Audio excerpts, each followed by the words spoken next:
When are the currency markets going to come off the fence? Peter Rosenstreich joins us. He's a chief market strategist at ACM, that's Advanced Currency Markets. Peter, what more downside for the dollar from here then? Well, I don't think we're going to see too much downside given the information that's out there right now. Again, this afternoon's economic release and payrolls really could, change the situation. But, I think we'll see a continued weakness. We're going to be testing that 145 handle again today. And then from there, we're going to have to take a look at the overall picture in the U.S. and, decide which way the Fed is going to move. All right. Where do you think I'm going to make money in the currencies? Well, right now I think, we have the short-term blip in risk aversion with the financial sectors and the equity markets coming off. And I think that's a temporary patch. And I think, we can start looking back at the carry trades. I know they're a high-risk trade, but I really enjoy the fundamental underlyings. Aussie yen, pound yen, I think will continue to do well. We're looking to buy on pullbacks. I think that's probably one of the best bets in the market right now. A lot of disagreement about the pound and whether the UK is sitting on the edge of a precipice or whether it's business as usual and the pound is actually fundamentally well supported at these levels. What do you think? Well, it's interesting. Right now, I don't think the pound is trading on on the UK's fundamentals and more in dollar weakness. And I think that's really where the market should be focused on, exactly where the dollar's going and whether it's going to push the pound with it.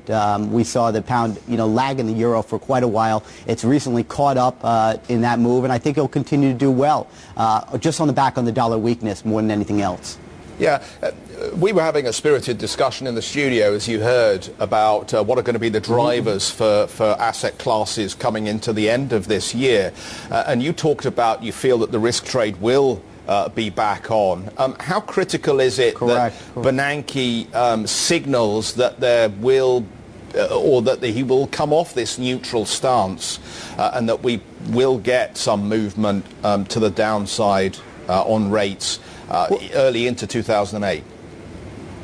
Well, I think that's very important, more that he does the right thing more than anything else. And whether the fundamentals in the U.S., with a rising interest rate and slowing growth demand a cut is probably more important than, whether he just does it or not. However, a cut will be very supportive for the equity markets, and now will, take risk aversion with it in terms of putting the risk trade back on the menu for Forex traders. Yeah. At what point does the